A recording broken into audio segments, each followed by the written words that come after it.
नमस्कार दोस्तों, easy way learning channel पर एक बार आपका पुनः स्वागत है। आज हम वाइगोत्स्की के सिद्धांत से संबंधित महत्वपूर्ण मनोवैज्ञानिक और व्यवहारिक पहलुओं की चर्चा करेंगे, जो कि आगामी टेट, सीटेट और शिक्षक भर्ती से संबंधित सभी परीक्षाओं के लिए उपयोगी सिद्ध होगा, जिसमें शिक्षा मनोविज्ञान एक प्रमुख विषय के रूप में पूछा जाता है। तो दोस्तों, आइए हम लोग वीडियो की शुरुआत करते हैं। दोस्तों, वाइगोत्स्की का जन्म 17 नवंबर 1896 को हुआ था। यह एक रूसी मनोवैज्ञानिक थे।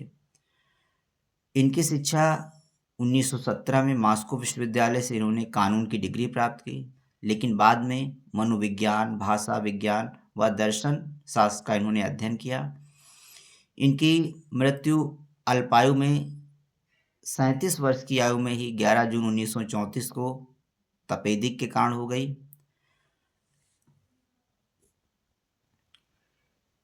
वाइगोत्स्की ने संज्ञानात्मक विकास से संबंधित सामाजिक और सांस्कृतिक सिद्धांत प्रस्तुत किया। उनका मानना था कि बच्चे का विकास उसके सामाजिक और सांस्कृतिक वातावरण में होता है। वाइगोत्स्की का कथन है कि बच्चे का विकास सामाजिक अंतरक्रिया से प्रारंभ होता है, फिर वह आंतरिक मानसिक विकास में परिवर्तित हो जाता है। इनके सिद्धांत को सामाजिक सांस्कृतिक संज्ञानात्मक सिद्धांत भी कहा जाता है। सोशियो कल्चर थियरी वाइगोत्स्की के सिद्धांत को कहते हैं। अब दोस्तों, वाइगोत्स्की के सिद्धांत के मूल आधार की चर्चा कर लेते हैं। फंडामेंटल प्रिंसिपल्स क्या हैं इनके सिद्धांत के। पहला सिद्धांत है सामाजिक अंतःक्रिया। इनके सिद्धांत का मूल आधार एक है सामाजिक अंतःक्रिया, सोशल इंटरेक्शन। वाइगोत्स्की का मानना था कि बच्चा सामाजिक वातावरण में अच्छे ढंग से सीखता है और उसका संज्ञानात्मक विकास होता है। बच्चा अकेले सीखने में सक्षम नहीं होता है, वह समाज में बड़ों, अपने साथियों और विशेषज्ञों तथा सहपाठियों से सीखता है। वाइगोत्स्की का मानना है कि विकास सामाजिक स्तर से शुरू होता है और मनोवैज्ञानिक स्तर को प्राप्त करता है। अगला है सामाजिक सांस्कृतिक संदर्भ, सोशियो कल्चर कॉन्टेक्स्ट। वाइगोत्स्की का मानना है कि बच्चा अपनी संस्कृति से संज्ञानात्मक विकास के साधन या उपकरण यानी मीन्स और टूल्स प्राप्त करता है। वह अपनी संस्कृति से, अपने समाज से भाषा, चिन्ह, प्रतीक, संस्थाएं, संख्याएं, रीति रिवाज आदि प्राप्त करता है, जो कि उसके संज्ञानात्मक विकास में महत्वपूर्ण भूमिका निभाते हैं। संस्कृति, परंपरा और सामाजिक मूल्य बच्चे को सोचने के तरीके को आकार देते हैं। उदाहरण के लिए वाइगोत्स्की को हम एक उदाहरण के माध्यम से समझ सकते हैं। इनका जैसे कि हम भारत में बच्चे पहाड़े गिनती याद करते हैं तो उसको रटते हैं, याद करते हैं, पर पश्चिमी देशों में दृश्यात्मक गणित का प्रयोग अधिक किया जाता है। यह सांस्कृतिक अंतर का ही परिणाम है। भाषा की भूमिका, रोल ऑफ लैंग्वेज क्या होता है? दोस्तों, वाइगोत्स्की के अनुसार भाषा सोचने का सबसे बड़ा उपकरण होता है। भाषा के 3 चरण होते हैं। एक होता है सोशल स्पीच, जिसे सामाजिक भाषा कहते हैं। प्राइवेट स्पीच व्यक्तिगत या भाषा या स्वगत वचन होता है, या भाषा स्वगत भाषा होती है। तीसरी इनर स्पीच या आंतरिक भाषा होती है। दोस्तों, सोशल स्पीच या सामाजिक भाषा क्या है? दूसरों से बातचीत करने में प्रयुक्त भाषा सामाजिक भाषा होती है। प्राइवेट स्पीच या व्यक्तिगत भाषा क्या है? बच्चा स्वयं से बोलता है, स्वयं से बातें करता है, जैसे वह कह सकता है कि अब मैं ये करूँगा, अब मैं ये कर सकता हूँ। यह उसकी योजना, समस्या समाधान और संगठन में महत्वपूर्ण भूमिका निभाती हैं। अगला होता है इनर स्पीच या आंतरिक भाषा होता है। प्राइवेट स्पीच धीरे धीरे सोचने की आंतरिक प्रक्रिया बन जाती है, यानी जो बच्चे का व्यक्तिगत भाषा होता है वो धीरे धीरे उसकी आंतरिक भाषा इनर स्पीच बन जाती है, जो कि बच्चे को सोचने में या थिंकिंग पावर डेवलप करने में मदद करती है। और दोस्तों, वयस्कों में यही जो इनर स्पीच होती है यह उसकी सोच बन जाती है। जोन ऑफ अब एक महत्वपूर्ण बिंदु है इनके सिद्धांत का, ZPD, zone of proximal development, जिसे समीपस्थ विकास का क्षेत्र भी कहते हैं। जोन ऑफ प्रॉक्सिमल डेवलपमेंट को समीपस्थ विकास का क्षेत्र भी कहते हैं। यह बच्चे की वास्तविक और संभावित क्षमताओं के बीच का अंतर होता है, जहां वह किसी अधिक जानकार व्यक्ति के मार्गदर्शन में सीखता है, यानी वह सीमा जिसमें बच्चा थोड़ा सहयोग मिलने पर कार्य कर सकता है। जेडपीडी के यानी जोन ऑफ प्रॉक्सिमल डेवलपमेंट के 3 स्तर होते हैं: एक्चुअल डेवलपमेंट, वास्तविक विकास, संभावित विकास पोटेंशियल डेवलपमेंट, तथा बियॉन्ड जेडपीडी यानी जेडपीडी से बाहर। वास्तविक विकास जैसे बच्चा स्वयं कर सकता है, जिस स्तर तक बच्चा स्वयं कर सकता है उसे बच्चे का वास्तविक विकास कहते हैं। पोटेंशियल डेवलपमेंट, जब बच्चा सहारे या मार्गदर्शन से जिस स्तर तक कर सकता है वह उसका पोटेंशियल या संभावित विकास होता है। बियॉन्ड जेडपीडी यानी जेडपीडी से बाहर, बच्चा अभी ना सहायता से कर सकता है और ना ही अकेले कर सकता है, वह बियॉन्ड जेडपीडी यानी जेडपीडी से बाहर का क्षेत्र होता है। उदाहरण, जैसे बच्चा अकेले 2 अंकों का जोड़ कर सकता है लेकिन 3 अंकों का जोड़ शिक्षक की भूमिका से कर सकता है तो यह जेडपीडी है, परंतु 4 अंकों का जोड़ वह नहीं कर पा रहा है तो यह जो है बियॉन्ड जेडपीडी का उदाहरण होगा। अगला महत्वपूर्ण बिंदु है वाइगोत्स्की के सिद्धांत का एमकेओ, मोर नॉलेज अदर। एमकेओ वह व्यक्ति है जो बच्चे से अधिक ज्ञान या कौशल रखता है। यह उसका शिक्षक हो सकता है, अनुभवी मित्र हो सकता है, सहपाठी हो सकता है, उसके माता पिता, कोच, बड़े भाई, छोटी बहन, बड़ा भाई या बहन, कोई भी हो सकता है। एमकेओ बच्चे को जेडपीडी में आगे बढ़ने में मदद करता है। वाइगोत्स्की के सिद्धांत का एक अन्य महत्वपूर्ण पहलू या घटक है जिसे इसके फोल्डिंग कहते हैं, जिसे मचान या सहारा प्रदान करना भी कहा जाता है। दोस्तों, इसके फोल्डिंग का अर्थ है बच्चे को सीखने के लिए आवश्यक सहारा देना और धीरे धीरे सहायता हटाते हुए उसे स्वतंत्र बनाना। यह बच्चे की एक अस्थायी सहायता हो सकती है, इसे हम अस्थायी सहायता भी कहते हैं। इसके फोल्डिंग के अनेक तरीके हो सकते हैं, जैसे संकेत देना, समस्या को छोटे छोटे भागों में बांटना, शुरुआत करवाना, उदाहरण देना, क्यों देना, सही प्रश्न पूछना, समय पर सहायता हटा लेना। अंत में लक्ष्य होता है कि बच्चा स्वयं कार्य करने लगे। वाइगोत्स्की का विकास मॉडल को हम देख लेते हैं। इनके विकास मॉडल जो है सामाजिक अंतरक्रिया से प्रारंभ होती है, सांस्कृतिक उपकरणों के माध्यम से होते हुए भाषा, प्राइवेट स्पीच, इनर स्पीच के बाद जो है संज्ञानात्मक विकास के रूप में परिणत हो जाता है। शिक्षा में वाइगोत्स्की का क्या योगदान है, इसकी चर्चा कर लेते हैं।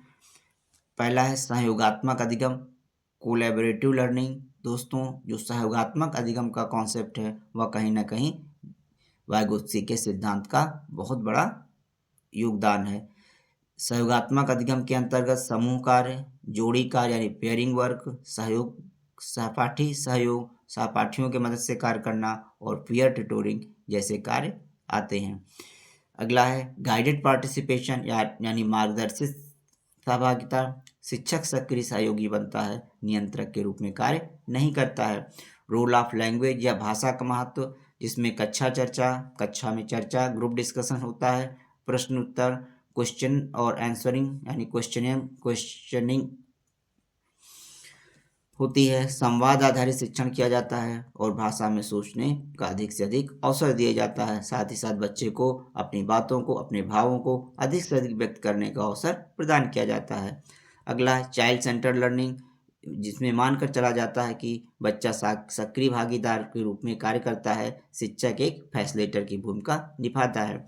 इसके फोल्डिंग का योग यानी कठिन विषयों को धीरे धीरे आसान बनाकर सिखाया जाता है।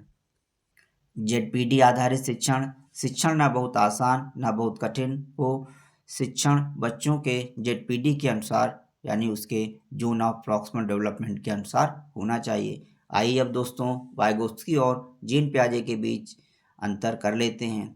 जीन पियाजे मानते हैं कि विकास पहले होता है और अधिगम बाद में होता है, वहीं वाइगोत्स्की का मानना है कि अधिगम विकास को आगे बढ़ाता है। जीन पियाजे का मानना है कि विकास जो बच्चे का विकास होता है वह व्यक्तिगत होता है, वहीं वाइगोत्स्की का मानना है कि सामाजिक संदर्भ और उसके सांस्कृतिक वातावरण में बच्चे का विकास होता है, अर्थात बच्चे का विकास सामाजिक होता है। पियाजे मानते हैं कि पियाजे भाषा को संज्ञान का परिणाम मानते हैं, वहीं वाइगोत्स्की भाषा को संज्ञान का एक साधन मानते हैं।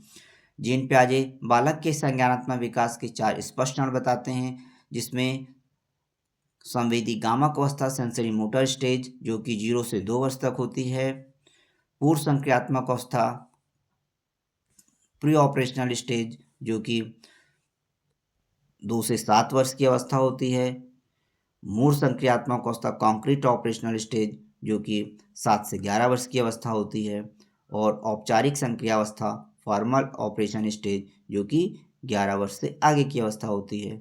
वहीं वाइगोत्स्की जो है बालकों के संज्ञानात्मक विकास का कोई स्पष्ट चरण नहीं मानते हैं।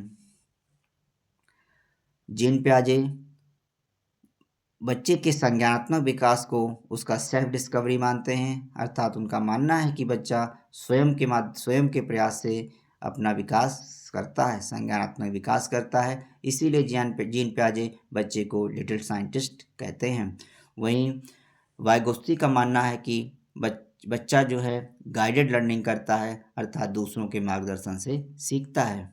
अब दोस्तों वाइगोत्स्की के सिद्धांत की कुछ विशेषताएं देख लेते हैं। विकास का सामाजिक दृष्टिकोण इनका सिद्धांत प्रस्तुत करता है। सांस्कृतिक उपकरणों यथा भाषा, रीति रिवाज, खान पान आदि का प्रभाव बच्चे के संज्ञानात्मक विकास पर पड़ता है।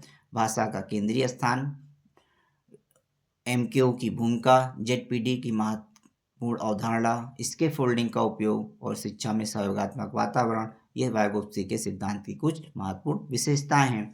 अब दोस्तों समरी के रूप में, सारांश के रूप में हम वाइगोत्स्की के सिद्धांत के प्रमुख बिंदुओं को देख लेते हैं। वाइगोत्स्की का मानना है कि बच्चा अकेले नहीं बल्कि समाज से सीखता है और भाषा उसकी सोच को आकार देती है। एमकेओ मोर नॉलेज अदर बच्चों के लिए मार्गदर्शक होता है और जेडपीडी व स्कैफोल्डिंग सीखने का मुख्य उपकरण है। शिक्षा में सहयोगात्मक व संवाद आधारित यानी शिक्षा सहयोगात्मक व संवाद आधारित होना चाहिए। अब आइए दोस्तों वाइगोत्स्की के संज्ञानात्मक विकास से संबंधित कुछ बहुविकल्पी मल्टीपल चॉइस क्वेश्चंस एमसीक्यू हल कर लेते हैं।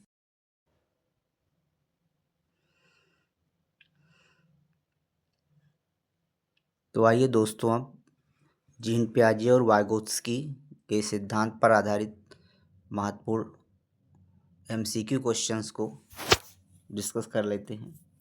पहला प्रश्न है, पियाजे के अनुसार संज्ञानात्मक विकास मुख्यतः किससे होता है?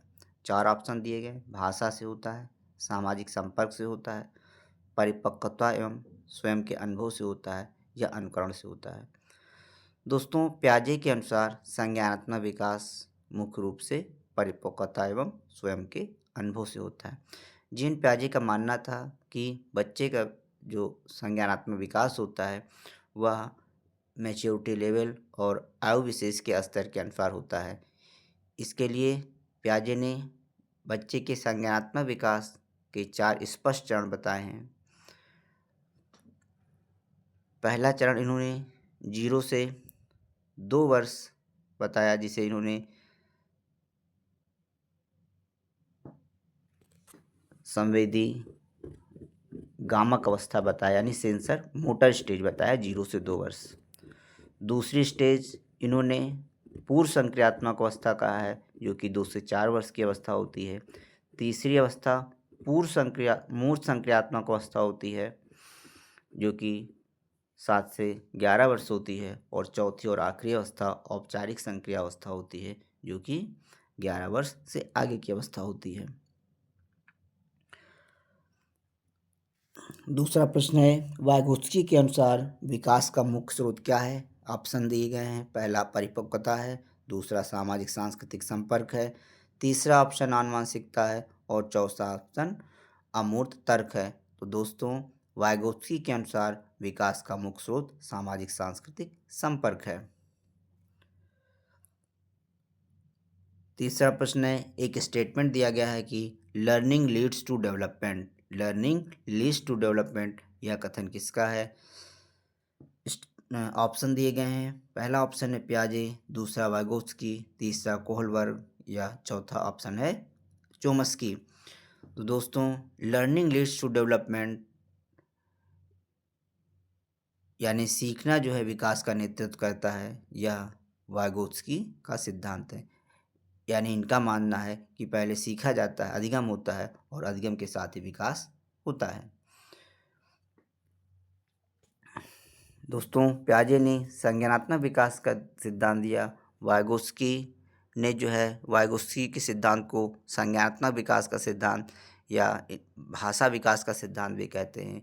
और कोहलबर्ग ने नैतिक विकास का सिद्धांत दिया है। चोम्स्की ने भाषा विकास का सिद्धांत दिया है।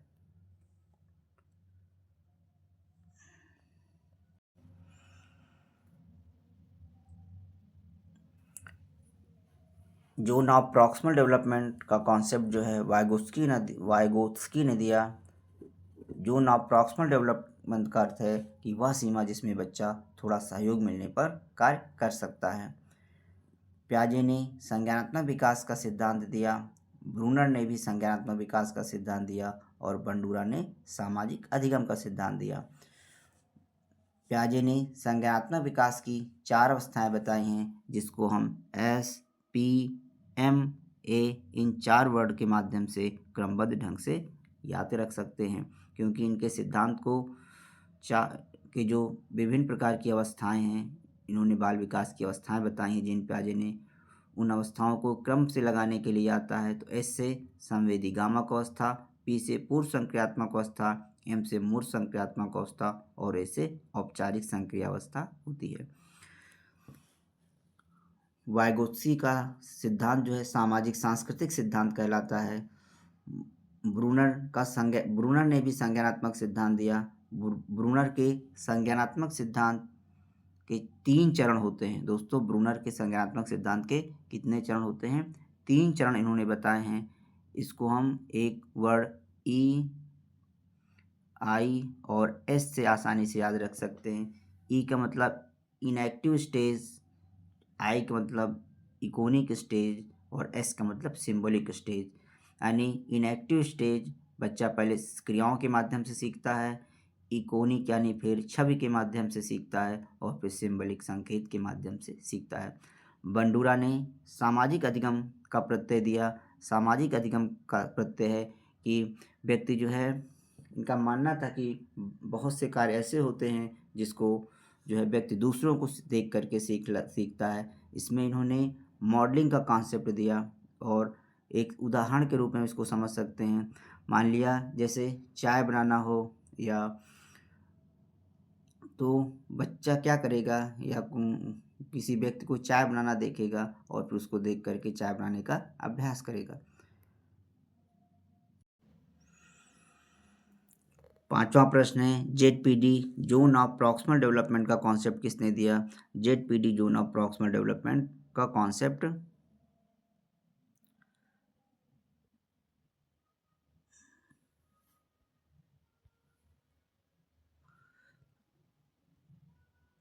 ZPD यानी जोन ऑफ प्रॉक्सिमल डेवलपमेंट का कॉन्सेप्ट किसने दिया?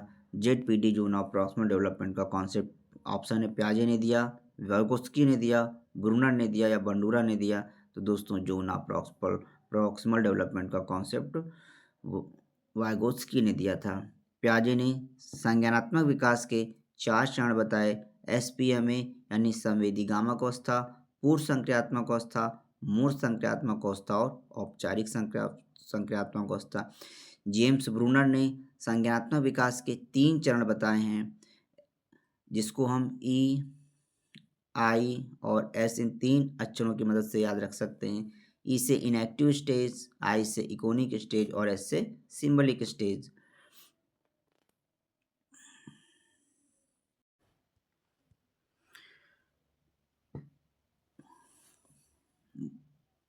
ब्रूनर के संज्ञानात्मक सिद्धांत में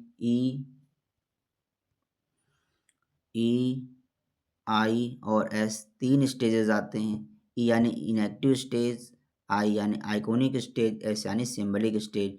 यानी बच्चा इनएक्टिव यानी क्रियाओं के माध्यम से सीखता है, आइकोनिक यानी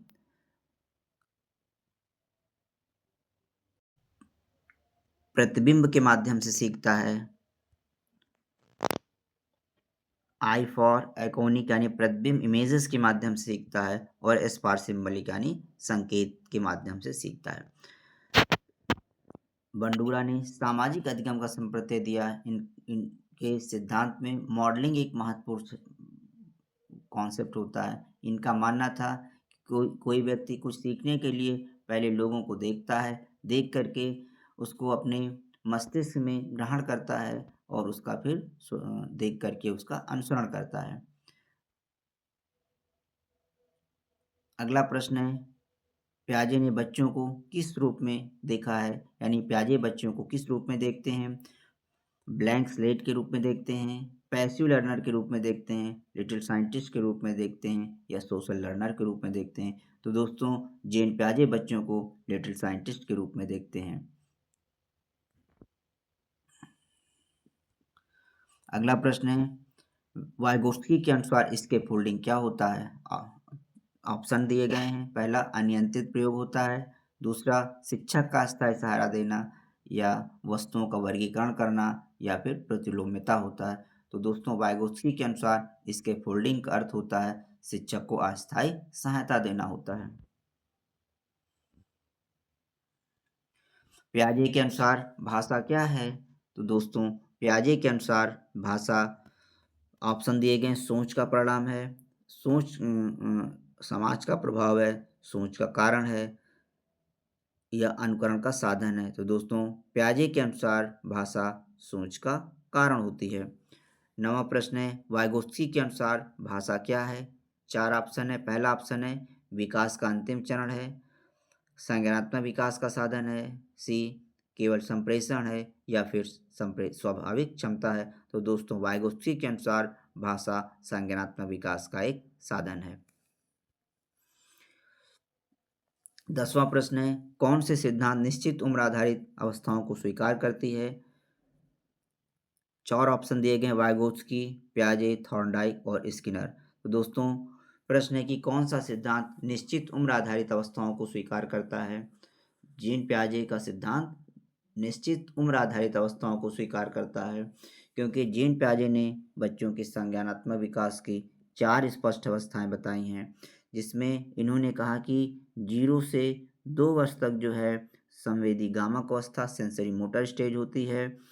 यानी इसमें बच्चा जो है क्रिया करके क्रियाओं के माध्यम से सीखता है, अपने इंद्रियों को अधिक से अधिक सक्रिय करके सीखता है।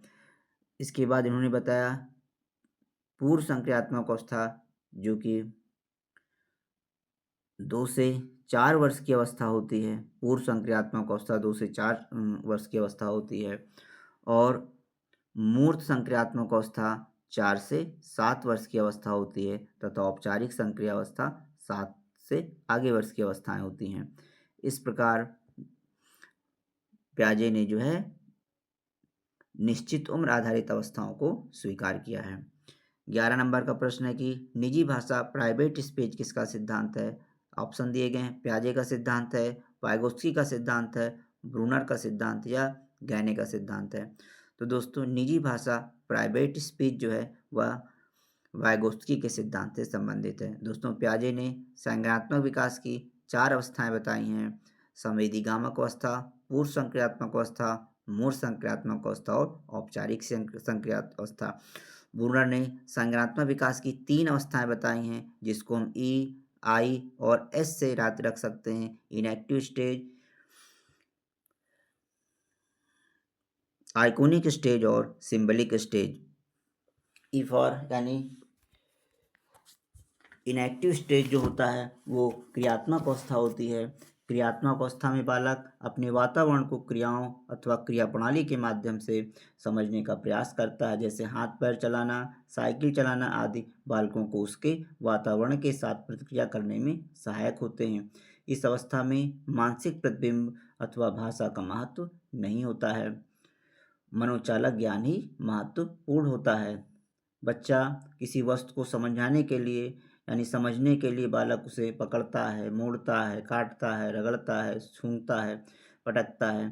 फिर आता है आई फॉर आइकॉनिक स्टेज यानी प्रतिबिंब अवस्था आती है। प्रतिबिंबात्मक अथवा छायात्मक अवस्था में मानसिक प्रतिबिंब जो होते हैं के द्वारा सूचनाएं व्यक्ति तक पहुंचती हैं।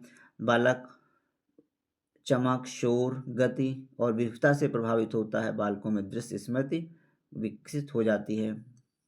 और ब्रूनर की जो प्रतिबिंबात्मक अवस्था होती है वह प्याजे की पूर्व संक्रियात्मक अवस्था से मिलती जुलती है।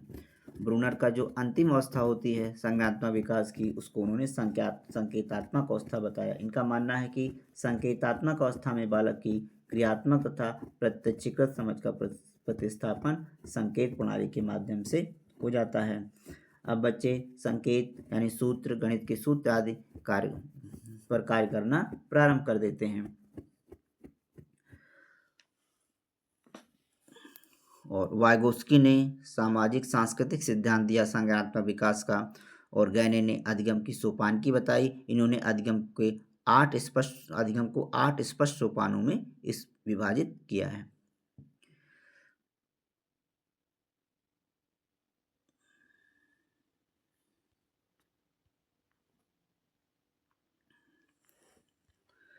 बारह नंबर का प्रश्न है कि स्वकेंद्रित भाषा एगोसेंट्रिक स्पीच किसके अनुसार होती है? प्याजे के अनुसार होती है, वाइगोत्स्की के अनुसार होती है, या बंडूरा के अनुसार होती है, या ब्रॉनफेल्ड ब्रेनर के अनुसार होती है? तो दोस्तों स्वकेंद्रित भाषा एगोसेंट्रिक स्पीच जो होती है वो प्याजे के अनुसार होती है। अगला प्रश्न है कि समाज अधिगम का आधार है, किसका मत है? ऑप्शन है प्याजे का, बंडूरा का, वाइगोत्स्की का या फ्रायड का। तो दोस्तों समाज अधिगम का आधार है या वाइगोत्स्की का मत है। इनका कहना है कि जो है बच्चे सामाजिक सांस्कृतिक वातावरण में अधिक से अधिक सीखते हैं और अपना विकास करते हैं। 14 नंबर का प्रश्न है कि प्याजे के अनुसार बच्चा किस प्रकार सीखता है? 4 ऑप्शन दिए गए हैं। अनुकरण के द्वारा सीखता है, समाज के सहयोग से सीखता है, स्वयं खोज करके सीखता है, या व्याख्यान से सीखता है। तो दोस्तों प्याजे के अनुसार बच्चा जो है वह स्वयं खोज करके सीखता है। वहीं अगर समाज के सहयोग की बात आए, संस्कृत के सहयोग की बात आए, तो इसमें वाइगोत्स्की जो है ये भी सही माने जाएंगे। लेकिन दिया गया प्रश्न कि प्याजे के अनुसार बच्चा किस प्रकार सीखता है, तो बच्चा स्वयं खोज करके सीखता है, इसलिए बच्चे को लिटिल साइंटिस्ट की संज्ञा दी जाती है। 15 नंबर का प्रश्न है कि वाइगोत्स्की बच्चों को किस रूप में देखता है? 4 ऑप्शन दिए गए, प्राकृतिक वैज्ञानिक, सामाजिक सीखने वाला, तीसरा निष्क्रिय अधिग्राही, या फिर अकेला खोजकर्ता। तो दोस्तों वाइगोत्स्की बच्चों को सामाजिक सीखने वाले के रूप में देखता है। अगला प्रश्न है कि इसके फोल्डिंग कब हटाई जाती है?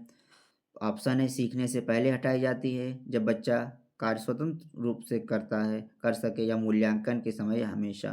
तो दोस्तों इसके फोल्डिंग एक प्रकार की अस्थायी सहायता होती है, जब बच्चा सीखने में, स्वयं से कार्य करने में कठिनाई का अनुभव करता है, तो बच्चे की अस्थायी सहायता कर दी जाती है। जब बच्चा स्वतंत्र रूप से कार्य करने लगता है तो इसको फोल्डिंग को हटा लिया जाता है, यानी जब बच्चा कार्य स्वतंत्र रूप से कर सके तब इसके फोल्डिंग को हटा लिया जाता है। 17वां क्वेश्चन है कि कल्चर शेप्स माइंड, एक स्टेटमेंट है कि कल्चर शेप्स माइंड किसका आधार है? प्याजे, वाइगोत्स्की, फ्रायड या फिर स्किनर का? तो दोस्तों कल्चर शेप्स माइंड जो है वो वाइगोत्स्की के विकास का आधार है। वाइगोत्स्की ने संज्ञानात्मक विकास में कल्चर की महत्वपूर्ण भूमिका, संस्कृत की महत्वपूर्ण भूमिका और समाज की महत्वपूर्ण भूमिका को स्वीकार किया है।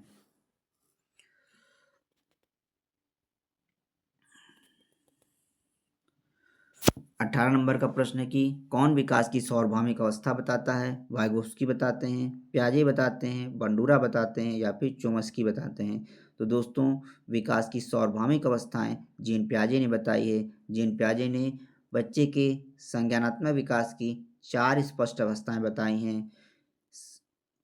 संवेदी गामक अवस्था जो कि 0 से 2 वर्ष तक चलती है, पूर्व संक्रियात्मक अवस्था जो कि 2 से 4 वर्ष तक चलती है, मूल संक्रियात्मक अवस्था जो कि 4 से 7 वर्ष की अवस्था होती है, और औपचारिक संक्रिया अवस्था जो कि 11 वर्ष से ऊपर की अवस्था होती है।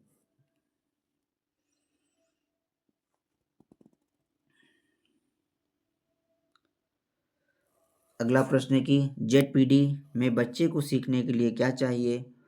ऑप्शन दिए गए हैं, उम्र चाहिए, किताब, मार्गदर्शन या अकेलापन। तो दोस्तों जेड ये वाइगोत्स्की के सिद्धांत का एक महत्वपूर्ण पहलू है। जेड का पूरा नाम होता है जोन ऑफ प्रॉक्सिमल डेवलपमेंट। यह एक ऐसी अवस्था होती है जिसमें बच्चा अब स्वयं कार्य नहीं कर सकता है, स्वयं नहीं सीख सकता है। इसके लिए उसे अस्थायी सहायता या इसके फोल्डिंग की आवश्यकता होती है, जिसे मार्गदर्शन कहते हैं। अर्थात हम कह सकते हैं कि जेड में बच्चे को सीखने के लिए मार्गदर्शन की आवश्यकता होती है। 20वां प्रश्न है, किसने कहा सोच भाषा में बदल जाती है। सोच भाषा में बदल जाती है,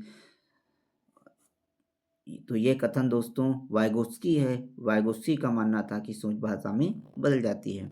21 नंबर का प्रश्न है, प्याजे के अनुसार संज्ञानात्मक विकास की गति किससे प्रभावित नहीं होती है। ऑप्शन है उम्र से, सामाजिक संपर्क से, परिपक्वता से या अनुभव से।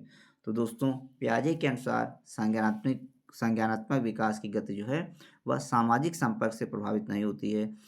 और प्याजे के अनुसार संज्ञानात्मक विकास की गति उम्र से प्रभावित हो जाती है, परिपक्वता से भी प्रभावित होती है और अनुभव से भी प्रभावित होती है, परंतु यह सामाजिक संपर्क से प्रभावित नहीं होती है। दोस्तों एक जो ब्रूनर थे, जेम्स ब्रूनर ने संज्ञानात्मक विकास का भी सिद्धांत दिया और उन्होंने संज्ञानात्मक विकास के 3 स्पष्ट अवस्थाएं बताई, जिसको हम EIS शब्द से लर्न कर सकते हैं, याद रख सकते हैं। ई का मतलब है इनएक्टिव स्टेज, आई का मतलब है आइकोनिक स्टेज और एस का मतलब है सिंबलिक स्टेज। दोस्तों ब्रूनर ने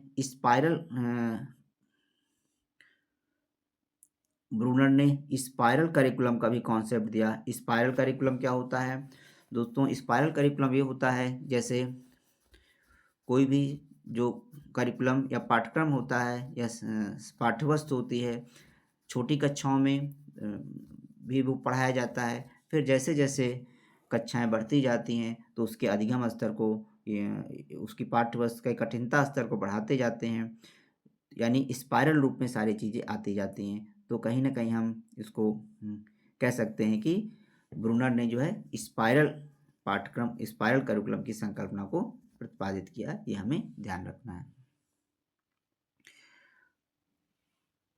अगला प्रश्न है, वाइगोत्स्की किसको महत्वपूर्ण मानते हैं। ऑप्शन दिए गए, निजी प्रयोग को, सामाजिक वार्तालाप को, संवेदन अनुभव को या जैविक परिपक्वता को दोस्तों वाइगोत्स्की जो है सामाजिक वार्तालाप को अधिक महत्वपूर्ण मानते हैं। 23 नंबर का प्रश्न है कि प्याजे बच्चों में गलतियां किस कारण बताते हैं। ऑप्शन दिए गए, भाषा के कारण, सांस्कृतिक अंतर के कारण, संज्ञानात्मक अपरिपक्वता के कारण या फिर शिक्षक की कमी के कारण। तो दोस्तों प्याजे बच्चों में गलतियां बच्चे के संज्ञानात्मक अपरिपक्वता के कारण मानते हैं। प्याजे का मानना है कि जब बच्चा संज्ञानात्मक दृष्टि से परिपक्व नहीं होता है तो वह गलतियां करता है। 24 नंबर का प्रश्न है कि कोऑपरेटिव लर्निंग किस सिद्धांत से जुड़ा हुआ है। ऑप्शन दिए गए हैं, कोऑपरेटिव लर्निंग किस सिद्धांत से जुड़ा हुआ है। ऑप्शन दिए गए हैं कि प्याजे के सिद्धांत से, वाइगोत्स्की के सिद्धांत से, थॉर्नडाइक के सिद्धांत से या स्किनर के सिद्धांत से। तो दोस्तों जो कोऑपरेटिव लर्निंग है या यानी सहयोगात्मक सीखना है, यह वाइगोत्स्की के सिद्धांत से जुड़ा हुआ है। वाइगोत्स्की ने के सिद्धांत को सामाजिक सांस्कृतिक सिद्धांत यानी सोशियो कल्चर थियरी भी कहते हैं। इनके सिद्धांत में MKO यानी मोर नॉलेज अदर की और ZPD zone of proximal development और इसके फोल्डिंग जैसे बिंदु महत्वपूर्ण होते हैं। थॉर्नडाइक एक व्यवहारवादी मनोवैज्ञानिक हैं। इन्होंने सीखने में प्रयास एवं त्रुटि, ट्रायल एंड एरर का कॉन्सेप्ट दिया और इन्होंने अधिगम के नियम भी प्रतिपादित किए। थॉर्नडाइक ने अधिगम के 3 मुख्य नियम और 5 गौण नियम प्रतिपादित किए। मुख्य नियम में है इनके अभ्यास का नियम, प्रभाव का नियम और तत्परता का नियम।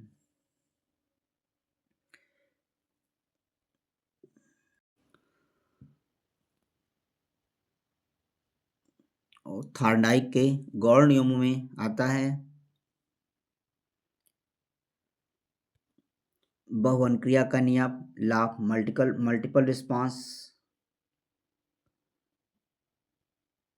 बहुवचन क्रिया का नियम, लॉ ऑफ मल्टीपल रिस्पांस। मनोवृत्ति का नियम, लॉ ऑफ एटीट्यूड और मेंटल सेट। आंशिक क्रिया का नियम, लॉ ऑफ पार्शियल एक्टिविटी। सादृश्यता का नियम, लॉ ऑफ एनालॉजी। और साहचर्यात्मक रूपांतरण का नियम, law of associative shifting.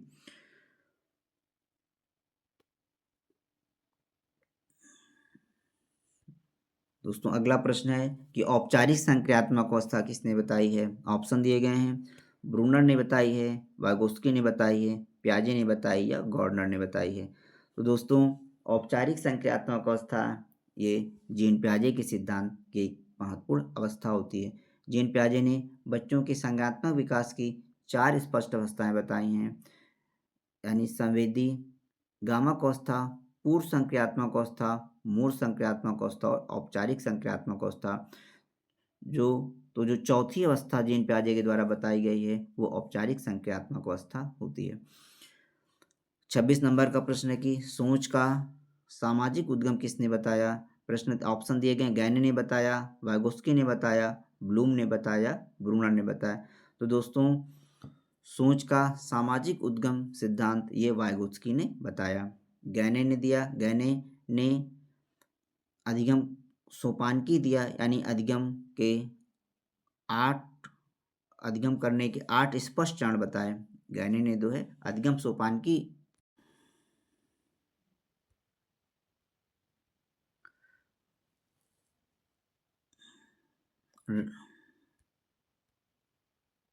Robert गैने ने जो है RM गैने ने अधिगम सोपानकी हायरार्कल लर्निंग का कॉन्सेप्ट दिया और इन्होंने बताया कि सीखना जो है एक हायरार्कल ऑर्डर में होता है और इन्होंने जो है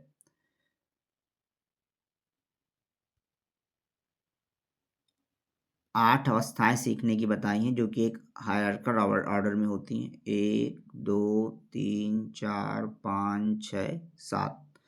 इन्होंने बताया सबसे पहले बताया संकेत अधिगम होता है, फिर उद्दीपन अनुक्रम अधिगम होता है, श्रृंखला अधिगम होता है, शाब्दिक अधिगम होता है, बहुविभेदन अधिगम होता है, प्रत्यय अधिगम होता है, सिद्धांत अधिगम होता है और अंत में समस्या समाधान अधिगम होता है।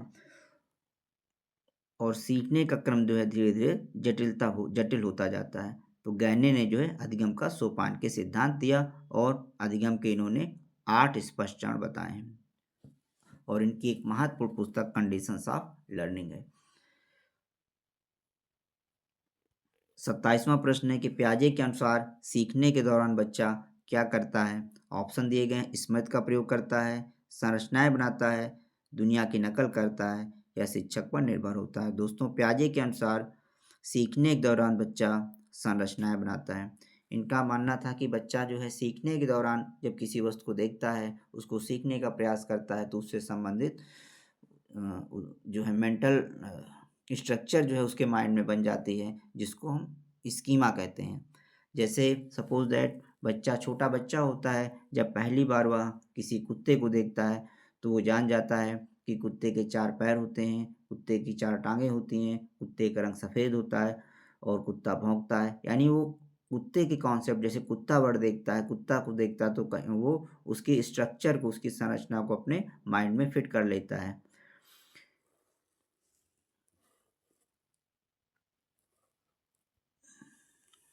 28 नंबर का प्रश्न है कि वाइगोत्स्की के अनुसार सबसे अच्छा अधिगम कब होता है। ऑप्शन दिए गए हैं, जब बच्चा अकेला हो, जब बच्चा शिक्षक की सहायता से, जब बच्चा किताब पढ़े, जब बच्चा परीक्षा दे। तो दोस्तों वाइगोत्स्की के अनुसार सबसे अच्छा अधिगम जब बच्चा शिक्षक की सहायता दे, तब वो अच्छे ढंग से सीखता है।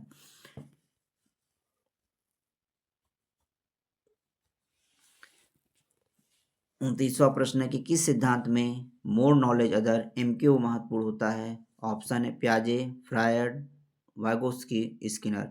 तो दोस्तों वाइगोत्स्की ने सामाजिक सांस्कृतिक अधिगम का सिद्धांत दिया और उन्होंने बताया कि मोर नॉलेज अदर MKO जो है वो वाइगोत्स्की के सिद्धांत में महत्वपूर्ण होता है। इनका मानना था कि बच्चा जो है अपने से अधिक परिपक्व या अनुभवी लोगों से सीखता है। पियाजे ने संज्ञानात्मक विकास की 4 स्पष्ट अवस्थाएं बताई हैं।